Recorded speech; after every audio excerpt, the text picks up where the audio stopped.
네, 안녕하세요. 주식 랩소디 오늘도 여러분들과 함께하겠습니다. 또 다양한 시장 이야기 나눠보도록 할게요. 또 본부장님과 인사 나눠보겠습니다. 네, 안녕하세요. 안녕하십니까. 반갑습니다. 네, 오늘도 헤드라인 한번 열어보면서요. 시장 이야기 하나하나 나눠볼게요. 네. 네, 열어주시죠. 네. 네, 네, 일단 뭐 이유가 트럼프가 일단 무서워서 일단 좀 피하고 있습니다. 그래서 알아서 피하는 정책이 하나 있고요.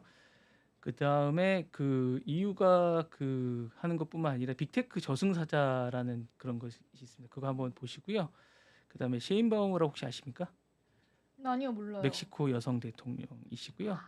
100일이 됐습니다. 그분하고 이제 멜로니라고 이탈리아 총리가 있습니다. 요 철인 여성 두 분이 계신데 요 두 분에 대한 이야기를 잠깐 좀 해볼까 합니다. 두 분 다 미인이세요.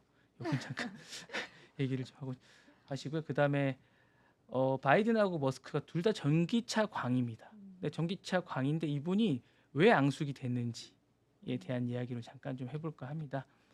사실은 이게 좀 안타까운 일이 좀 있었습니다. 어쨌든 이 두 분이 왜냐하면 나중에 얘기하겠지만 머스크가 그 바이든과 트럼프 전임이죠. 그 대통령 누구시죠? 흑인 대통령이었던 분 그분일 때는 오바마. 오바마 네. 때는 오바마랑 같이 스페이스X도 가고 되게 친하셨어요. 사실은 지금의 트럼프와 그런 장면은 오바마 때는 연출이 될 거라고 아무도 예상을 못했습니다.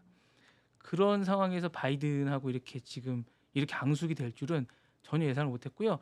마지막으로 최근에 1억 달러 분량의 어떤 그 또 사이버 트럭에 대한 보조금을 또 이제 신청을 했는데 그것조차도 바이든이 승인을 안 해줬습니다. 마지막까지 바이든이 그걸 또 이제 그 어떤 목리를 부렸는데요. 그런 것까지 지금 이렇게 했는 정도로 지금 사이가 너무 틀어졌는데 그 부분에 관해서 다시 한번 또 말씀을 드리겠습니다. 저크버그 최근에 또 이제 그 마지막으로 이제 충성 맹세를 또 하고 있는데요. 또 임금이 아니라 인원을 또 삭감을 했습니다. 5% 정도를 삭감하겠다고 선언했는데 이게 또 그 트럼프의 정책과도 맞닿아 있습니다. 이럴 정도로 지금 너무 충성 맹세를 하고 있는데 요 부분에 관해서 충성 맹세를 하면서 자신의 입속과 그다음에 AI 정책, 그다음에 규제 완화에 대한 부분들을 트럼프에 적극적으로 로비를 하고 있습니다. 이 부분에 관한 이야기. 그리고 트럼프가 미국에만 있는 건 아닙니다. 전기톱 대통령이라고 지금 남미의 아르헨티나에 한 분 계십니다. 그분에 관한 이야기도 좀 해드릴까 합니다. 이러고 보니까 전체 다 트럼프 얘기가 다 들어있는 오늘 얘기는 트럼프 대잔치인 것 같습니다. 진짜 그렇네요. 네, 약간 그런 근데 어쩔 수 없습니다. 지금 트럼프가 너무 이슈라서 오늘 또 뭐 트럼프가 이상한 관세청도 하나 만든 것 같고 정말 온 세상이 다 트럼프 위주로 돼가고 있는 것 같습니다. 뭐 오늘 우리나라도 약간 뭐 여러 가지 이야기가 좀 있었는데 아침에 제가 오면서 막 그 뉴스를 계속 보고 왔었는데 네, 대통령께서 오늘도 전 그쵸. 대통령 오늘 네, 헌정사상 최초로 네, 네, 웃을 일은 네, 아니지만 네, 뭐 헌정사상 어쨌든 최초로.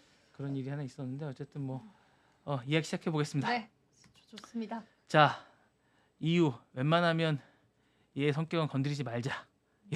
이런 주의입니다. 그래서 로이터에서 이제 빅테크들에게 그 가했던 그런 것들을 트럼프가 이제 취임하니까 재고를 하기 시작했습니다. 그 제재를 가했던 많은 그 경제적 불이익들을 일단은 빅테크 애들에게 가했던 이거를 재고하게 되는데 왜 재고를 하는지를 좀 봤습니다. 그러니까 이게 트럼프 일기 때 당했던 그 트라우마가 있어서 그런 겁니다. 그러니까 뭐냐면 트럼프 일기 때 트럼프가 EU에 대해서 기본적으로 제재를 가했던 게 있습니다. 트럼프는 기본적으로 미국 우선주의고 친구가 없습니다. 그러니까 일단은 이게 왜 그러냐면 트럼프는 푸틴하고 친합니다. 그러니까 이 유럽이 제일 두려워하는 게 사실 우크라이나 전쟁을 보시면 아시겠지만 러시아를 제일 두려워합니다. 그 나토를 그래서 이렇게 만든 거거든요. 근데 기본적으로 미국은 나토 동맹하고 친한데 그 트럼프는 그게 없습니다. 그래서 푸틴하고 러시아하고 친합니다. 그리고 우리나라랑 원래 친하잖아요. 그 김정은하고 자기가 그렇게 그렇죠. 얘기합니다. 네, 보통 맞아요. 그렇게 얘기합니다. 이게 말이 안 되거든요. 기본적인 맞아요. 원칙 우리가 기본적으로 이 원칙을 얘기할 땐 그게 안 되거든요. 근데 이 트럼프는 그게 가능한 사람입니다. 그러니까 이게 제가 이제 오전에 잠깐 말씀드렸는데 기본적으로 이런 마인드는 부동산 개발업자 마인드입니다. 그러니까 지금 바로 자기한테 이익이 누가 되느냐 이걸 따지는 거거든요. 그러니까 지금 바로 개발해서 이익이 누구한테 있느냐를 따지는 이런 마인드입니다. 이 사람이. 메리겔 총리가 그 얘기를 했었거든요. 이 부동산 이 사람을 만나고 나서 자기가 그런 걸 깨달았다. 이 사람하고는 대화가 잘 안 된다. 동맹 이런 게 안 된다라는 생각을 하기 때문에 이유가 그걸 1차 때 깨달은 겁니다. 그래서 이제 트럼프가 오기 전에 정리할 거 빨리 정리하자. 그래서 그렇게 공격적으로 다 했나 봐요. 네네네네. 그죠? 예, 빅테크들한테. 예, 그죠? 예. 그렇게 하는 겁니다. 어. 그래서 빅테크들도 그걸 알고 있습니다. 그래서 그냥 트럼프를 이용하려고 하는 거고요. 그래서 기본적으로 지금 EU가 가장 두려워하는 게 러시아가 위에 있는 게 너무 두려워서 이제 우크라이나 전쟁에 지원을 하고 우크라이나를 방어선으로 하기 위해서 전쟁을 일으킨 거거든요. 그걸 지원하고 있는 겁니다. 그러니까 사실은 EU도 못된 거죠. 맞아요. 예, 우크라이나를 방어선으로 하고 있는 겁니다. 그래서 그 방어선을 지지선을 하고 있는데 이거를 지금 이제 트럼프는 끝내려고 하는 겁니다. 러시아하고 지금 푸틴하고 또 이제 회담을 하려고 하고 있는 거거든요. 그 트럼프는 그러다 보니까 이제 그런 걸 두려워하는 겁니다. 손을 잡고 이제 EU를 압박하려고 하는 게 이제 트럼프는 하고 남을 사람이라고 판단을 하는 거죠. 그러면서 이제 하려고 하는 거고요. 그리고 일단 관세를 오늘도 뭐 점진적 관세를 하겠다라고 좀 얘기를 했잖아요. 기본적으로 트럼프가 얘기를 했습니다. 그래서 뭐 자기가 또 청도 하나 만들었는데 그러면서 이제 나토 지원을 축소하겠다고 일단 얘기를 했고 미군 철수를 공공연하게 얘기합니다. 지금 독일에 미군이 꽤 많이 가 있는데 이 미군을 바로 철수하겠다고 얘기를 합니다. 예, 하고 남을 사람입니다. 네. 그리고 이제 외교적 불이익을 무조건 주겠다고 얘기하고 그 다음에 저는 최근에 그 X를 통해서 일론 머스크가 막 계속 분열을 시키잖아요. 그건 제가 트럼프 지시라고 봅니다. 어떻게 보면 그거 인정을 안 합니다. 그 어떤 권위 이런 걸 인정을 안 해줍니다. 그 각 나라의 그 외교 수장들이나 어떤 그 대표들은 인정을 잘 안 해줍니다. 자신들에게 이익에 부합하지 않으면 그 대표들을 인정을 안 합니다. 각각을. 그리고 기후변화 협약이나 이런 것들에 돈을 내가 왜 내냐고 그럽니다. 돈을 안 냅니다. 그리고 예전에 맺었던 그 전임 그 대표나 대통령이 맺었던 그런 계약서나 이런 것들을 다 인정을 하지 않습니다. 원래 그러면 이게 황당한 거거든요, 사실은. 그래서 이제 이런 것들을 기본적으로 이제 얘기를 많이 하고 그 다음에 이제 그 유럽산 에너지들이 이제 그 있습니다. 그 에너지들에 대해서 이제 받지 말라고 얘기합니다. 미국산만 받으라고 얘기하고 이런 식의 계속 이제 에너지나 이런 것들에 대해서 압박을 가기 때문에 요 부분에 관해서 이제 엄청나게 불편할 수밖에 없다는 생각이 드는 겁니다. 그래서 이제 기본적으로 이제 불편하기 때문에 요 부분에 대해서 이제 EU가 미리 비율을 좀 맞춰주자. 우리가 이 정도 했으면 근데 주고받는 게 확실한 분이기 때문에 뭔가를 주면 또 트럼프는 또 이런 걸 하나를 자기가 또 양보해야 된다는 생각을 합니다. 왜냐 업자기 때문에 약간 이런 생각을 갖고 있기 때문에 이 부분에 관해서 이제 기본적으로 하는 거고 빅테크 기업들이 분명히 뭔가를 얘기를 했을 거거든요. 이거를 풀어달라고 얘기를 했기 때문에 이거를 한번 하는 거고 그다음에 최근에 요런 규제에 관해서 약간 강경한 태도를 보였던 이제 위원장이나 위원들이 대거 이제 사퇴를 했습니다. 예, 이런 점들도 이 부분에 관해서 좀 크게 작용을 하지 않았나라는 생각이 좀 듭니다. 그러면서 이 부분에 관해서 이제 얘기를 좀 하고 있고요. 기본적으로 이런 부분에 대해서 이제 좀 할 수 있으면서 근데 이제 모두 다 트럼프가 해결할 수 있는 건 아닙니다. 그러니까 이제 해결할 수 없는 것들이 좀 있습니다. EU가 사실은 다 EU가 돼 있지만 여기에 이제 각각의 나라들이 약간 독립성이 강합니다. 그다음에 그 EU가 다 말을 듣는 건 아닙니다. 그리고 이제 이게 그러니까 미국만 있는 게 아니고 전 세계 나라 중에 미국과 경쟁적인 나라가 하나 있습니다. 중국이라는 나라가 있습니다. 그러니까 중국이란 파트너가 있다 보니까 미국도 중국을 그러니까 EU를 상대할 때 중국을 의식하지 않을 수 없습니다. 그러니까 중국이 있으니까 너무 몰아붙이면 EU가 중국에 붙을 수가 있습니다. 그러다 보니까 그러다 보니까 이걸 의식하지 않을 수가 없습니다. 그러니까 이제 적절히 조절을 해가야 됩니다. 그리고 이제 너무 이거를 자신들이 EU 쪽에 너무 강요하다 보면 자신들도 EU한테 당할 수가 있습니다. 왜냐하면 자신의 그 나라에 올 때 EU가 그렇게 요구할 수도 있거든요. 그 나라 제품들이 뭐 농산품이나 이런 것들이 그러니까 요게 반대로 할 수도 있기 때문에 요 부분들을 적절히 해야 되는 그런 게 좀 있기 때문에 요거는 적절히 해야 되지 않을까라는 생각이 드는데 일단 EU가 1차 트럼프 정부 때 당했던 게 있고 트라우마가 있고 러시아라는 지정학적인 그런 게 있기 때문에 기본적으로 지금은 약간 그런 태세 전환을 하고 있다. 그래서 웬만하면 일단 건드리지 말고 일단 선물을 하나 주자. 정부 할 때. 그래서 일단 뭐 그렇게 하는 게 아닌가라는 생각을 해서 일단 재검토를 하고 있다. 지금 규제를 준 것들에 대해서 그렇게 생각을 하고 있는 것 같습니다. 전반적으로. 그래서 그 부분에 관해서 지금 약간 한번 보고 있다, 들여다보고 있다라는 기사가 나온 건데 제가 볼 땐 좀 풀어줄 것 같습니다. 그래서 여기 보시면 기본적으로 이제 여기 보시면 이제 저는 이 단어가 아주 영어라는 게 참 단어가 좋다는 게 이게 약간 이 단어가 이 트럼프를 딱 적당하게 얘기한 거거든요. 이 적당하게 이 단어가 트럼프를 아주 적당하게 표현한 단어 같은데 어쨌든 이 트럼프의 어떤 이 약간 뭐라 그럴까 약간 건달스럽고 약간 이런 약간 그런 단어를 잘 적절하게 표현한 것 같은데 그런 표현을 잘 한 것 같습니다. 그래서 어쨌든 잘해서 잘 대응할 것 같습니다. 네. 다음 페이지 잠깐 보시죠. 자, 이제 빅테크의 저승사자들이라고 할 수 있는 대륙별 독점 방지 법들이 있습니다. 요거를 오늘 좀 설명을 드리겠습니다. 어떤 게 있고 지금 어떤 것들이 사안이 걸려 있는지를 좀 한번 정리를 하면 오늘 좀 여러분들에게 정리를 한번 해드릴까 합니다. 그러니까 빅테크들이 뭐 때문에 이렇게 머리를 아파하는지 그리고 우리나라는 어떻게 걸려 있는지 우리나라 사실 걸려 있는 게 좀 있습니다.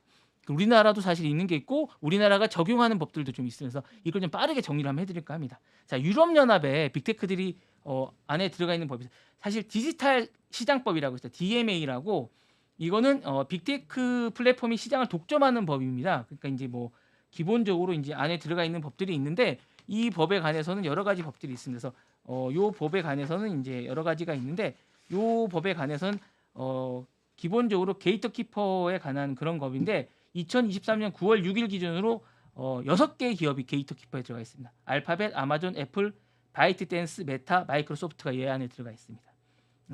이 안에 이제 2024년 3월까지 DMA 규정을 준수해야 되고 이게 이제 총 매출의 최대 10%까지 가진금을 매길 수 있습니다. 그러니까 다행히 삼성전자도 들어갈 뻔했는데 인터넷 브라우저를 자진 신고해서 이 명단에서 제외됐습니다.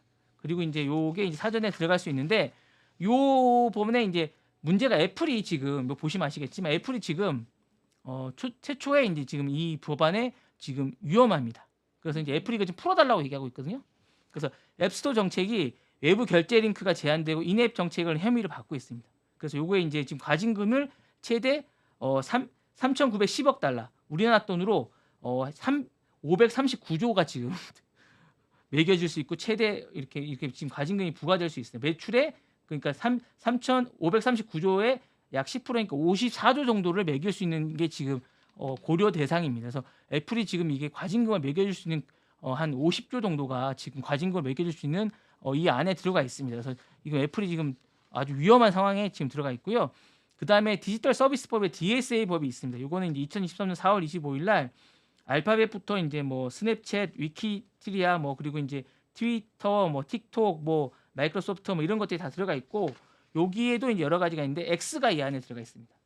아까 트위터로 얘기한 일론 머스크가 여기 이제 들어가 있고 지난해 7월에 이게 이제 위반했다고 해서 이제 여기 지금 과징금 대상에 들어가 있습니다.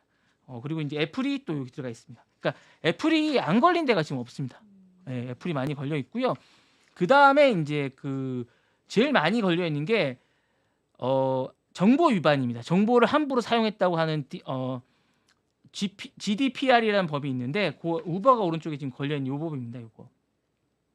요 법인데 메타도 많이 걸려 있고 아마존, 구글, 우버인데 우버가 지금 이거를 함부로 전송했다고 해서 우리가 이제 정보를 막 스크랩하지 않습니까? 이렇게 지나다니면서 그러니까 네덜란드 보호 당국이 이제 우버 그 운전자들이 데이터를 부적절하게 전송하고 미국으로 전송했다고 합니다. 이걸 미국으로 전송했다 그래서 2억 9천만 유로 우리나라 돈으로 이제 엄청나게 많은 걸 이제 했는데 이게 3억 2,400만 달러라고 돈으로 따지면 엄청난 겁니다. 이게 요 법을 했다고 해서 이제 기본적으로 지금 이게 지금 과징금을 책정을 해놓으려고 하는 상태입니다. 이걸 이제 지금 했다고 해서 지금 요게 지금 걸려 있어서 우버가 지금 이걸로 해결해 달라고 하고 있는 상황이니까 이런 부분에서 지금 엄청나게 많이 돼 있고요. 우리나라는 지금 기본적으로 반독점법을 해서 구글에 관해서 법을 하나 지금 책정해 놓은 상태입니다. 네. 우리나라는 지금 그런 게 돼 있고 다른 나라 같은 경우에는 이제 중국도 빅테크에 대해서 좀 반독점법을 좀 시행하려고 하고 있습니다. 그러니까 그런 식으로 다 잘한 나라들도 다 하고 있는 그런 상황입니다. 그래서 그런 부분들을 좀 해보시면 될 것 같은 그런 생각이 듭니다. 네.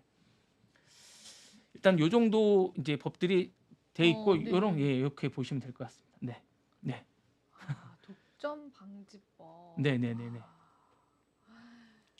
이것 때문에 실제로 벌금도 좀 많이 현재 네네네네. 책정이 되고 있잖아요. 네, 맞습니다. 네. 네네네.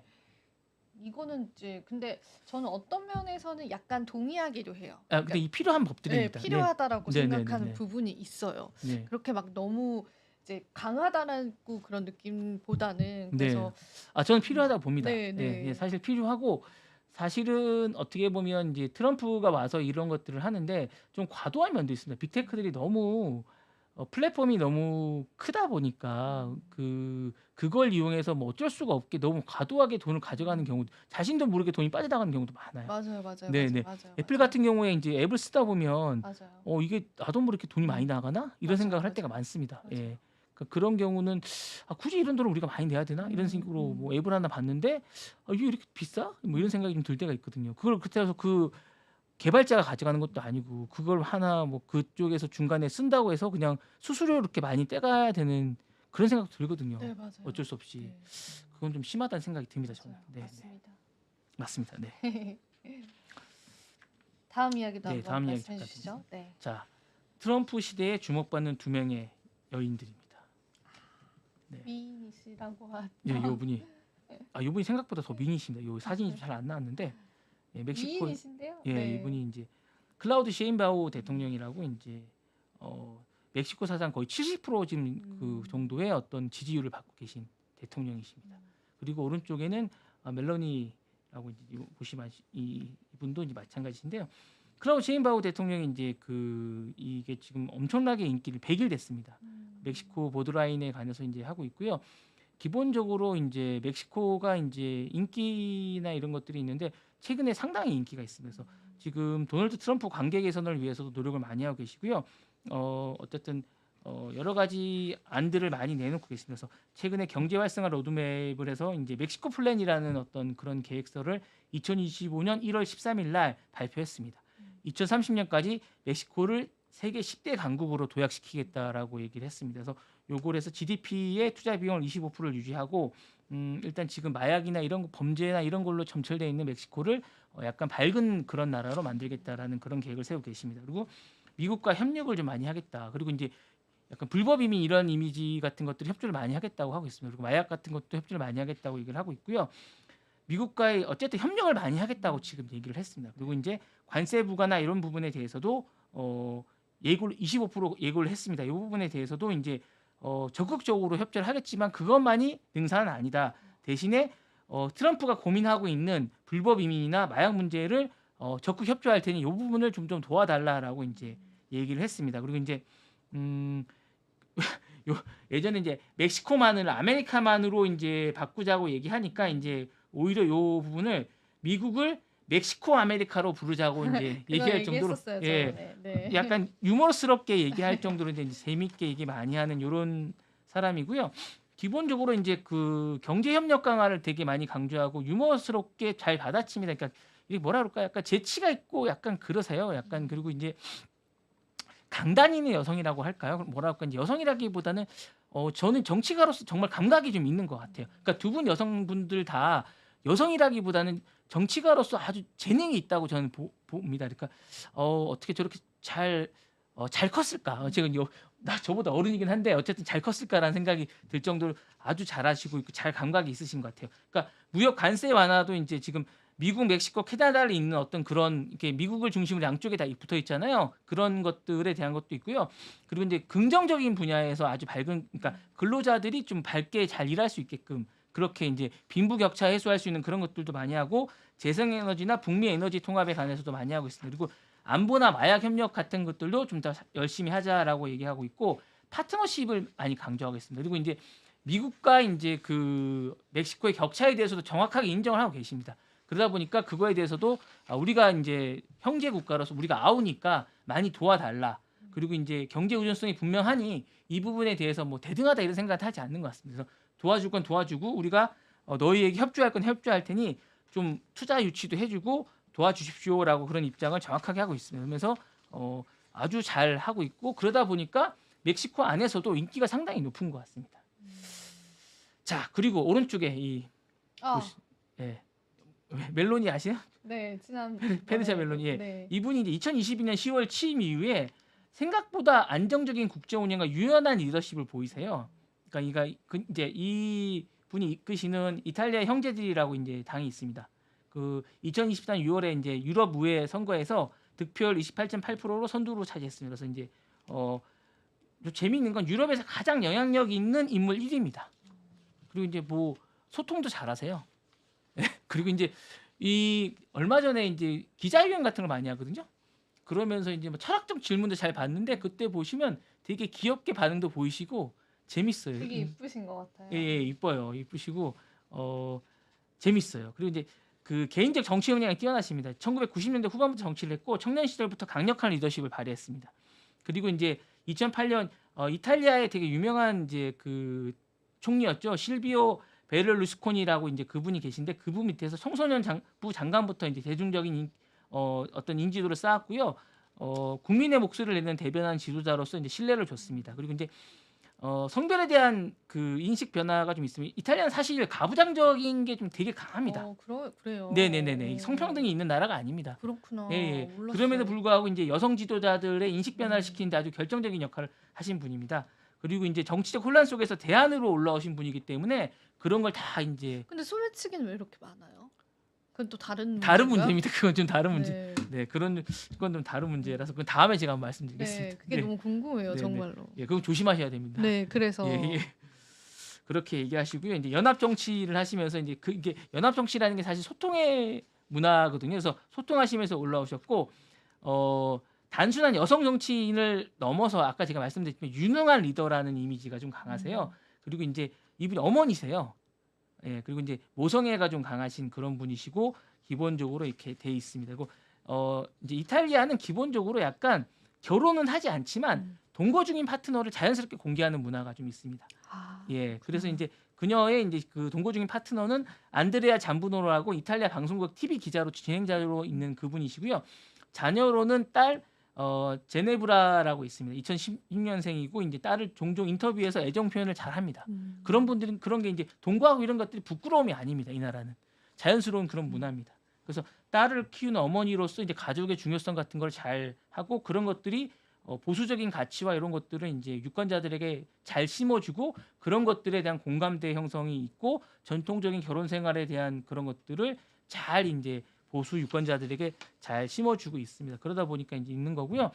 트럼프하고의 공감대는 그렇게 많지는 않은데 기본적으로 이제 정치적 공통점은 많습니다. 그러니까 대중주의가 있으니까 대중들하고 소통하고 기본적으로 이제 그 엘리트로 커왔지만 국가를 되게 중요시합니다. 국가의 이익에 대해서는 아주 철저하게 국가 우선주의를 하고 있고요.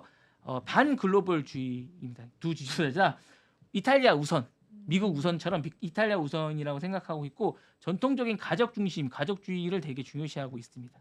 그렇게 얘기하고 트럼프도 멜로니를 사실 이렇게 당선됐을 때 지지한 것처럼 멜로니도 이제 트럼프 당선됐을 때 제일 처음 찾아가서 이렇게 보는 것처럼 인사를 할 정도로 둘이 되게 얘기를 많이 하고 있습니다. 그러니까 이렇게 서로 이제 하고 있습니다. 이렇게 하면서 이제 얘기를 하고 있고 여러 가지로 이제 많이 하고 있습니다. 다만 트럼프와 달리 유럽식 보수주의를 자신은 이제 한다고 얘기를 하면서 이제 여러 가지로 얘기를 합니다. 최근에 두 분이 만난 건 2024년 12월 7일 날 트럼프가 이제 그 노트르담 그 재개관 행사에 간 적이 혹시 기억하시는지 모르겠는데 그때 지난해 노트르담 행사를 갔던 적이 있어요. 네. 그때 갔을 때 이제 우크라이나 대통령도 만나고 그때 여러 가지 대통령 만나고 그랬던 적이 있는데 그때 만났고 최근에 마러라고 거기 가서 이제 잠깐 만난 적이 있습니다. 그때 이제 만났을 정도로 둘이 되게 친하고 여러 가지를 했던 적이 있습니다. 그래서 그렇게 하면서 이제 두 지도자가 지금 트럼프 시대에 트럼프와 연관돼서 주목받고 있어서 제가 잠깐 가져왔습니다. 여러분들 이제 향후에 이 어떤 지금 이 시대에 지금 옛날 메르켈 총리나 뭐 대처 총리처럼 그런 여성들 못지않은 두 여성 지도자입니다. 잘 보시고 어떤 주체적이고 강인한 여성이라기보다는 어떤 강인한 리더로서 지금 잘 커가고 있는 그런 분이시니까 한번 보시고 저는 괜찮은 두 분 같으세요. 그러니까 인기도 되게 좋으신 분이니까 괜찮은 두 분. 예, 네. 제가 볼 때 뛰어난 분이십니다. 제가 평가할 건 아니지만 네. 그 나라에서 상당히 인기를 누리고 있고 뭐 이제 그런 리더십니다. 그러니까 괜찮은 분인 것 같습니다. 네. 네, 다음 좋습니다. 소식 전해드리겠습니다. 네.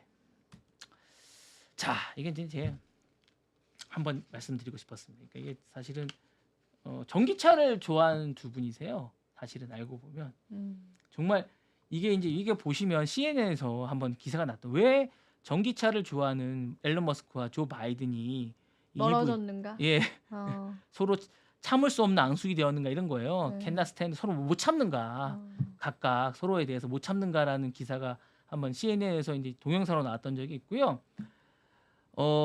어떻게 조 바이든은 일론 머스크를 도널드 트럼프 품으로 갖다 바쳤는가라는 기사가 이제 이거는 기사가 한번 나왔던 적이 있습니다. 이렇게 갖다 바쳐 이게 뉴스위크의 장문의 기사로 나왔던 적이 있습니다. 이 두 기사를 읽어보시면 어쨌든 이 일론 머스크가 민주당 쪽의 열혈파였다는 건 이 두 기사에서 알 수 있습니다. 그럼요. 예. 네, 민주당이었어요. 예, 민주당이었던 네. 걸 알 수 있는데 이 두 기사를 보시면 이거 갖다 바쳤다는 거예요, 사실은.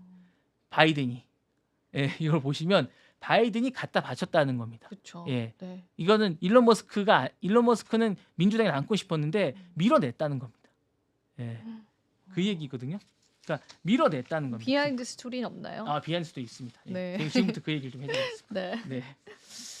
일단은 조 바이든이 기본적으로 일론 머스크를 싫어했습니다. 왜냐면 일론 머스크의 어떤 노조를 싫어하는 그 정책을 너무 싫어했어요. 아 그래요. 예. 일론 머스크는 노조를 싫어합니다. 예. 노조를 왜 싫어하는지 좀 이따 말씀드릴 텐데 바이든은 기본적으로 민주당에서 커왔기 때문에 노조와 조직해야 된 지원을 우선 정책으로 합니다. 근데 노조를 싫어하는 기업들은 무조건 싫어합니다. 그러다 보니까 테슬라를 너무 싫어해요. 아 그렇겠다. 예. 근데 일론 머스크는 무조건 노조가 된 기업이 없어요. 그렇네요. 네. 노조한테 줄 돈이 있으면 자기는 되게 그 돈을 효율화시키는 네, 분이시고. 그 돈을 자기는 그 돈을 차라리 직원들한테 더 주겠다고 생각하고 그리고 자기가 이제 성공 사례를 볼 때 노조를 보니까 그 노조조차도 간부가 되는 게 싫더라는 거예요. 노조가 나중에 간부가 되더라는 거예요. 그 노조 자체도 그 일반 그 직원들을 또 부리는 사람이 되더라는 거예요. 그렇네요. 예, 네. 자신은 그거조차도 싫다라는 거예요. 그러니까 왜 노조가 또 간부가 되냐는 거예요. 그 사람들조차. 그리고 노조로 인해서 망해가는 기업을 너무 많이 봤다는 거예요. 강성 노조. 우리나라도 많이 네, 많잖아요. 그러니까 포드나 이런 들이 이제 그러니까 그런 게 이제 힘들어하고 네, 이런 것들을 네. 보면서 자신은 기업을 망하게 하는 노조가 그게 과연 노조로서 역할을 하느냐고 있고 그리고 이제 기본적으로 자기는 직접 직원들을 만나고 싶은데 노조가 가운데 껴있는 게 너무 싫다는 거예요. 네. 그런 이유로 자기 노조가 싫다고 얘기를 하는데 어쨌든 그런 건데 이제 기본적으로 민주당은 노조를 선호합니다. 그리고 이제 노조가 여러 유권자들을 많이 데리고 있고 그 표를 다 흡수해 주기 때문에 바이든은 민주당 표를 흡수해야 되는데 그러다 보니까 노조가 있는 어떤 기업을 좋아하는데 일론 머스크가 가지고 있는 기업들은 기본적으로 그게 없습니다. 근데 기본적으로 그렇더라도 그렇게 밀어낼 필요는 없는데 바이든은 그게 확고하더라고요. 그렇구나. 그 전에 이제 오바마나 이런 대통령들은 그런 것들이 없었는데 바이든은 그게 너무 확고합니다. 예, 그러다 보니까 이제 그런 것들을 싫어하는 거예요. 그 초청을 안 한 거예요. 예. 그런 데다가 그러면서 멀어졌나 예, 봐요. 일단 첫 번째 그것도 하나 있었지만 네. 두 번째는 전기차를 구분을 할 때 전통적인 전기차만 만드는 회사를 또 싫어하는 거예요. 그러니까 그 내연기관에서 전기차 만드는 회사를 또 좋아하는 거예요. 왜냐하면 거기가 표가 더 많은 거예요. 예. 정통 회사보다 예. 내연도 하고 전기차도 예, 예, 하고 그런 이제 회사들을 좀 더 그런 데가 지원을 노조가 했나 봐요. 있고 또 직원이 더 많은 거예요. 아 표심 때문에. 네, 네. 그렇죠. 예, 그러다 네. 보니까 이 차를 또 싫어하는 거예요. 예. 그래서 이제 그러다 보니까 전통적인 그걸 하다 보니까 또 싫어하는 거예요. 도움이 안 된다고 생각하는 거예요. 예. 그렇다 보니까 이제 미워하게 되고 기본적으로 이제 그러다 보니까 이제 일론 머스크가 이제 그게 계기가 돼서 서로가 이제 라이벌이 되다 보니까 거기를 한쪽을 밀어내게 되는 겁니다. 그리고 이제 일론 머스크가 종종 트위터를 통해서 바이든 행정부를 꼭두각시라고 하던가 이제 이런 게 몇 개가 이제 서로가 틀어지는 계기가 있었습니다. 그러면서 이제 좀 미워하게 되고 제가 볼 때 이게 제일 컸고요. 그 다음에 제가 볼 때는 너무 많은 부딪힘이 있었어요. 제재를 너무 많이 가했어요. 바이든 정부 때. 그러니까 제가 지금 찾아온 것만 해도 한 열 몇 가지가 되는데 국가고속도로 교통관리부하고 테슬라가 조사를 했습니다. 2021년도에.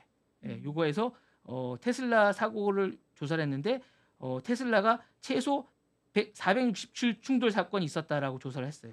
이 테슬라 자율주행 사건이. 그게 조사를 발표를 했고요. 증권거래위원 SEC가 테슬라를 또 조사했어요. 2021년도에. 예, 그래서 이제 이렇게 시스템 결함이 있다라고 해서 그리고 테슬라의 트위터 인수권에 대해서 440억 달러 규모의 조사를 또 해서 요거 제재를 또 가했어요. 그리고 SEC가 또 머스크 자체를 또 조사를 했어요. 트위터의 주식 추적에 초점을 맞춰서 증권 사기를 저질렀는지 안 저질렀는지 레버리지를 했는지 안 했는지 이걸 통해서 리브랜딩 그리고 전국 노동관계위원회 NLRP가 또 테슬라를 또 조사했어요. 2023년 3월에. 그리고 미국 어류 및 야생동물 서비스위원회가 스페이스X를 발사위원회 여기가 이제 철새지 도래지인데 이런 걸 멸망을 시켰는지 안 시켰는지 이걸 또 조사를 했어요. 그리고 이 외에 뉴욕 남부 지방 경찰청이 또 테슬라를 조사했어요.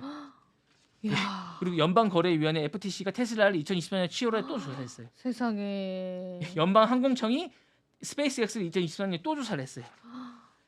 이외에도 5건이 더 있어요. 그러니까 이렇게 조사를 많이 받다 보니까 일론 머스크가 열받아. 열받는 거예요.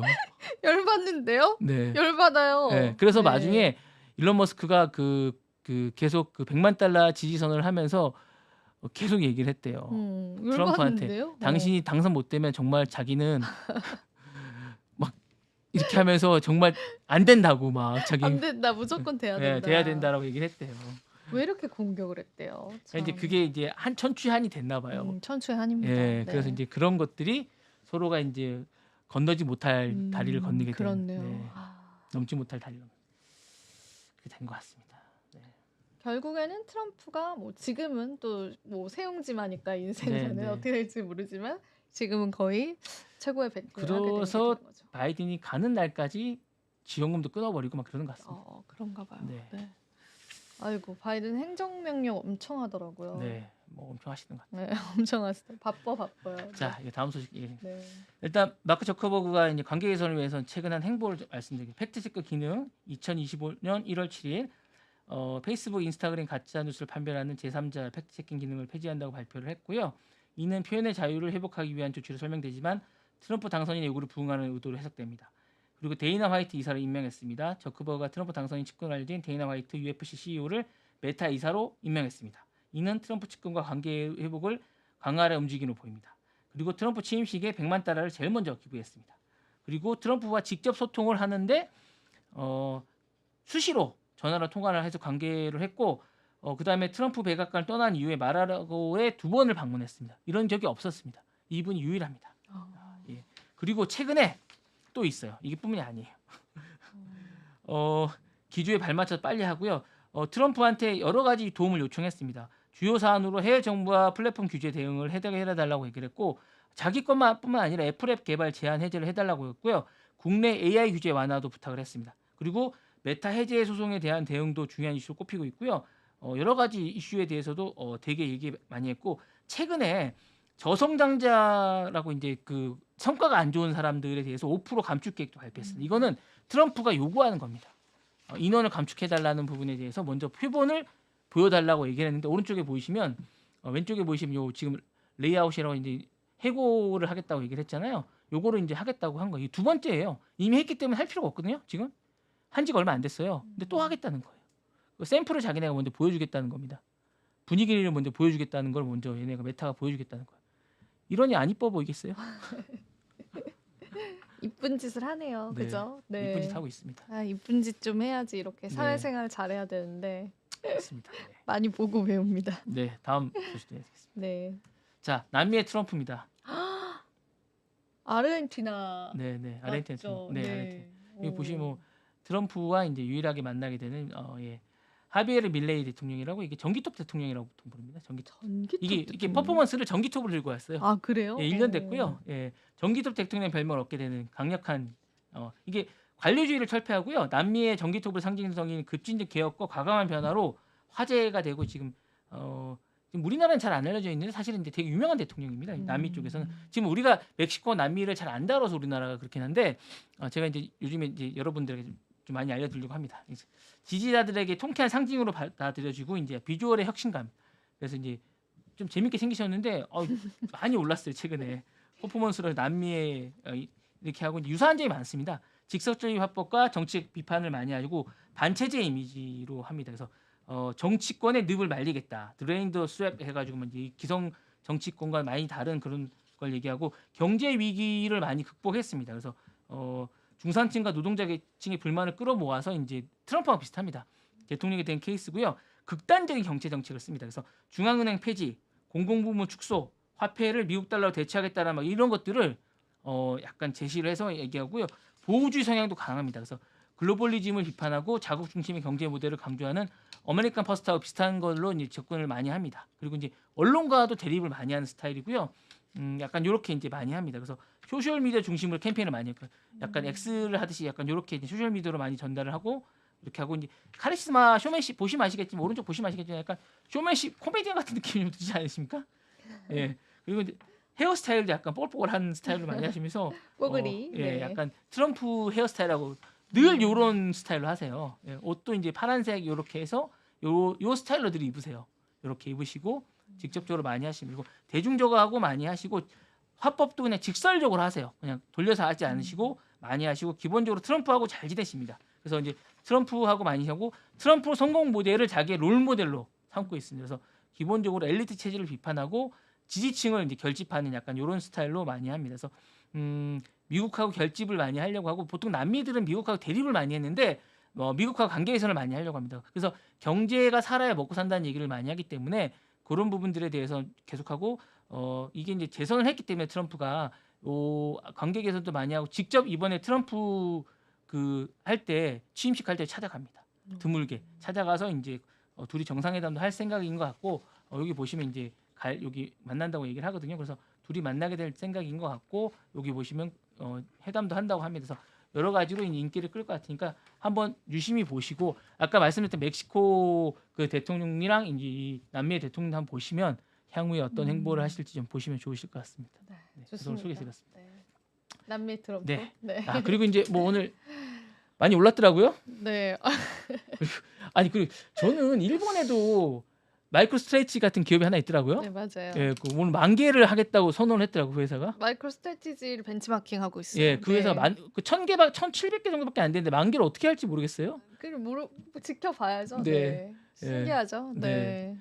그 주가 많이 올랐더라고요. 거기도. 거기도 주가 많이 올랐어요. 예. 네. 상관관계 가져가는 거죠. 근데 네. 이제 마이크로 스트래티지가 사실 커뮤니티에서는 살 때마다 비트코인이 떨어져요. 그래서 다들 속으로 사지 마, 제발 사지 마, 약간 이러기도 하시거든요. 네, 이제 네. 우스갯소리로. 예. 그래가지고 그것도 되게 재밌더라고요. 그래가지고 한번 그래서 일학개미들이 거기를 좀 유심히 보는 것 같더라고요. 일학개미가 있기도 하죠. 네, 우리가 네, 네. 그죠? 일학개미라고 하니까 익숙하지 않네요. 네. 그래서 또 어떡하지? 빨리 빨리 하시죠. 해야겠다. 그죠? 네, 네. 네. 천천히 하십시오. 시간이 네. 네. 시간이 또 훌쩍 지났어요. 시세부터 먼저 보면 97,000까지 회복해 줬고 이더리움이 좀 여전히 약해요. 그래서 이게 저도 너무 아쉽더라고요. 리플은 12%나 올랐습니다. 그래서 테더와의 시가총액 벌어졌고 아발란체, 스텔라 코인 또 12% 올라주는 모습도 확인이 됐습니다. 주요한 이슈들 하나하나 살펴볼게요. 이것도 이제 아까 바이든 행정부의 일론 머스크 공격 이야기를 했는데 SEC에서 이제 일론 머스크한테 증권법 위반으로 소제기를 했습니다. 트럼프 행정부 취임 전에 일어난 거고요. SEC가 이제 X 예전 트위터를 인수했잖아요. 근데 그 인수 과정에서 지분을 획득한 거를 신고하지 않았다라고 하는 명목이에요. 그래서 배심원 재판을 요구했고 벌금과 부당 이득에 관한 환수 조치까지도 했는데요. 머스크의 변호사는 이제 자긴 잘못한 게 없다. 머스크는 잘못한 게 없다. 수년에 걸친 괴롭힘이다. 이렇게 또 못을 박았어요. 그래서 조 바이든 정부에서 이제 머스크 쪽에 관한 공격들을 계속 하고 있나 봐요. 사실 우리가 쉽게 얘기하면 이거잖아요. 털어서 먼지 안 나온 사람이 없느냐 이런 또 이야기가 있는 것처럼 이제 계속되는 마지막 펀치까지도 지금 날리고 있다. 그렇게 보시면 될 것 같고 그다음에 이제 리플이 이번에 LA 이제 산불에 관한 모금을 시작을 했습니다. 모금을 해서 제가 기사 확인할 때까지는 이제 10만 달러가 모였다라고 되어 있었는데 지금 보니까 30만 달러 선 좀 넘어섰고 목표는 200만 달러다라고 해요. 그래서 리플 보유자분들, 투자자분들, 암호화폐 투자자분들한테 지금 기부를 이제 받고 있는 상황이에요. 그래가지고 요런 이제 기업 입장에서 할 수 있는 좋은 선순환의 그런 모습들도 지금 보여주고 있다라고 보시면 될 것 같아요. 자, 그리고 이제 한국에서 어제 가상자산위원회에서 관련 법을 논의를 했어요. 근데 사실 결론이 뚜렷하게 나지 않았고 실제로 이제 사우스코리아의 이러한 법안에 관해서도 이거 외신이거든요. 외신에서도 헤드라인으로 걸렸거든요. 근데 결과 한번 보겠습니다. 첫 번째로 가상자산 사업자 측면에서 진입과 영업행위 규제에 관한 논의가 이루어졌는데 필요성은 지적이 됐습니다. 그래서 지금 이제 거래 지원에 관한 이행 효율성을 제고하고 자본시장 공시에 맞춰서 이 사업 보고서 같은 정기 공시를 내자 이런 제도를 이제 도입을 했어요. 그러니까 너희도 뭔가 공시를 내라 이제 주식시장처럼. 그래서 완전 이제 암호화폐 시장이 이제 제도권으로 편입이 되는 이제 그런 과정 중에 있다라고 보시면 되고 그리고 이제 향후에 태스크포스라고 하는 팀을 이제 TF팀이라고 하죠. 그 TF팀을 통해서 입법 주요 과제로 세부 내용에 이제 착수할 예정이다라고 합니다. 김 부위원장 같은 경우에는 발언을 통해서 최근에 이제 글로벌 자산 시장이 불안감과 또 기대감 이게 얽혀 있어서 급격하게 변화를 맞이하고 있고 글로벌적인 움직임도 이야기를 했습니다. 제가 늘 말씀드리는 이제 유럽 연합의 미카 규정 이제 시행이 됐고 그리고 이제 미국 같은 경우에도 움직임이 나오고 있죠. 그리고 홍콩 쪽에서도 움직임 나오고 있거든요. 그래서 거기에 발맞춰서 우리나라도 빠르게 이제 규제를 확립을 해야 된다 이런 의견들을 이야기했고 그다음에 이제 가상자산 규제 기간 명확화와 이제 스테이블 코인 규제 정립 등을 정책 우선 과제로 이제 미국 측은 그 전제 채택을 하고 있는데 이제 한국 측에서도 스테이블 코인 쪽에 관한 법안 추진이 있을 것이다라는 그런 의지도 내비쳤고 그리고 이제 우리가 기다렸었던 법인 계좌 허용에 관해서는 아직 윤곽이 좀 나오지 않고 있어요. 그래서 그거는 좀 미뤄졌다고 여러분들이 보시면 될 것 같습니다. 그래서 금융위원회 회의 또 다음 일정이 있기 때문에 그때 또 내용 전해드리도록 하고요. 또 리플 쪽에 관한 고래 매집 물량이 늘어갔다라는 소식입니다. 고래라고 한다면은 대형 투자자들이죠. 여기 보이시면은 100K 이상 가지고 있는 고래들의 영역들도 있고 그리고 이제 한 달 이상 가지고 있던 그런 고래들의 영역들까지도 표시가 되어 있는데 최근에 여기 센티멘트 자료에 따르면은 고래들의 매집 물량들이 좀 들어오고 있어요. 그래서 리플 조금 더 상방을 바라보는 시선들도 있는 것 같아요. 리플 지금도 강했고 최근 24시간 동안도 강했는데 얼마나 더 강할지 뭐 이제는 이더리움을 넘본다 이런 소리도 나오고 있는데 일단 아직까지는 수급적인 측면에서는 굉장히 좋은 흐름들 나타내주고 있습니다. 자, 그리고 요것도 우리가 체크를 해봐야 될 것 같아요. 비트코인 골드가 이제 상장 폐지가 됐잖아요. 지금 업비트, 빗썸, 코인원 이런 대표 거래소들이 많은 알트코인들을 상장 폐지를 시키고 있습니다. 근데 예전에는 정말 무더기식의 상장, 그러니까 실체가 없는 기업들을 자꾸 상장시켰던 것들에 관한 부작용들이 많이 나왔었고, 그거에 따라서 모 연예인의 남편은 진짜 징역형까지도 이제 선고를 받았을 정도로 이렇게 막 상장을 해서 사기 아닌 사기를 이제 치는 그런 업체들도 많았고, 예전에 주식 그 부자 이희진이라고 하는 그 사기꾼도 암호화폐 시장으로 들어와서 상장을 하나 시켜서 그거를 가지고 또 약간 먹튀 논란들까지도 있었어요. 그래서 요런 상장 문제가 굉장히 암호화폐 거래소 내에서 굉장히 중요한 부분이 됐는데 업비트가 지난해 하반기부터 지금까지 솔브케어, 스팀달러, 비트코인 골드 등 5개 가상자산을 유의 종목으로 지정하고 이 중에서 3개를 상장 폐지를 했고 오히려 업비트가 아닌 코인원에서는 이게 상장 폐지가 안 됐어요. 그래서 오히려 그쪽에서는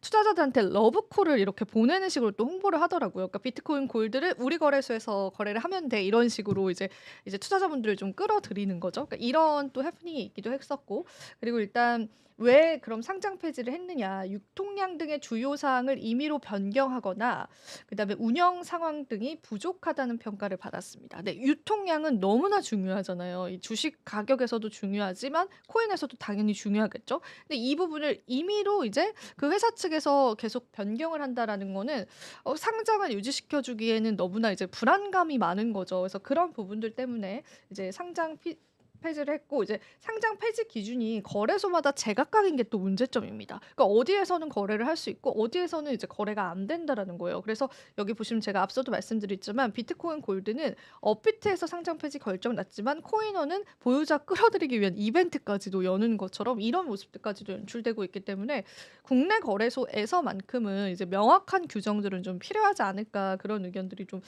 조심스럽게 들고 이제 닥사라고 하는 거래소 협의체를 만들었음에도 불구하고 거래소들이 자율적으로 상장과 상장 폐지를 일삼고 있다. 이런 부분들이 좀 지적이 되고 있기 때문에 이 부분에 관한 어떤 법적인 움직임들도 사실상 좀 필요하지 않을까 그런 생각이 들어서 오늘 이 기사를 가지고 왔고요. 그다음에 온체인 지표 2개만 한번 보고 끝내보겠습니다.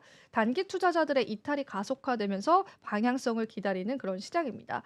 단기 투자자들이라고 한다면은 이 1년 이상의 홀더들이 아니라 1개월에서 12개월 정도 가지고 있는 투자자분들도 있고 그리고 여기 보시면은 한 달 미만의 투자자들이에요. 그러니까 보유한 지 한 달이 안 된 거죠. 이 시장에 들어오셔서. 근데 그런 분들이 지금 이제 이탈이 가속화되고 있어요. 지금 이제 시장을 좀 떠나는 비율들이 좀 많아지면서 이게 손바뀜이 될지 아니면은 하방을 조금 더 열리게 하는 그런 이제 압력적인 물량이 될지 그건 지켜봐야겠지만 일단 단기 투자자들 이탈이 가속화되고 있는 게 온체인 지표상 확인이 됐고요. 또 마지막 온체인 지표는 장기 보유자들의 매도세는 악화가 되고 있습니다. 장기 보유자 지표 잠깐만 제가 좀 보여드릴게요. 자, 이게 이제 장기 보유자들 지표가 약간 선행하는 경향이 있어요. 보시면은 가격 지표거든요. 장기 보유자들 물량이 조금 포지티브하게 들어오는 시점이 먼저 일어났었고 가격이 이렇게 상승을 해요. 그리고 나서 또 이제 가격은 하락하는데 그 과정에서 장기 보유자들 물량이 또 들어옵니다.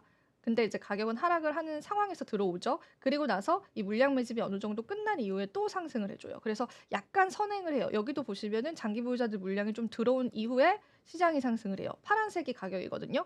근데 지금은 이제 요렇게 장기 보유자들이 매도 물량을 좀 보여주고 있어요. 근데 그 매도 물량들이 이제 한때는 이제 수급적으로 불안해서 이제 지적이 됐었지만 요 매도 폭이 조금 감소됐었대요. 지금은 최근에. 그래서 마이너스 827K였다가 마이너스 246K로 감소가 되면서 이게 포지티브적으로 이제 변화가 된다면 시장 상승을 조금 예상을 할 수 있다라는 그런 분석이었습니다. 그래서 요것도 여러분들이 참고 자료로 같이 보시면 될 것 같아서 이 장기 보유자들의 이제 매수는 약간 선행하는 지표로서의 지금까지 패턴을 보여왔기 때문에 여러분들 가격 지표 조금 예측하실 때 이것만 보시면 안 되고요. 여러 가지 같이 보면서 이제 보조 지표로서 조금 활용을 해보시면 좋을 것 같아서 오늘 마지막 온체인 지표까지도 같이 좀 알려드리도록 하겠습니다.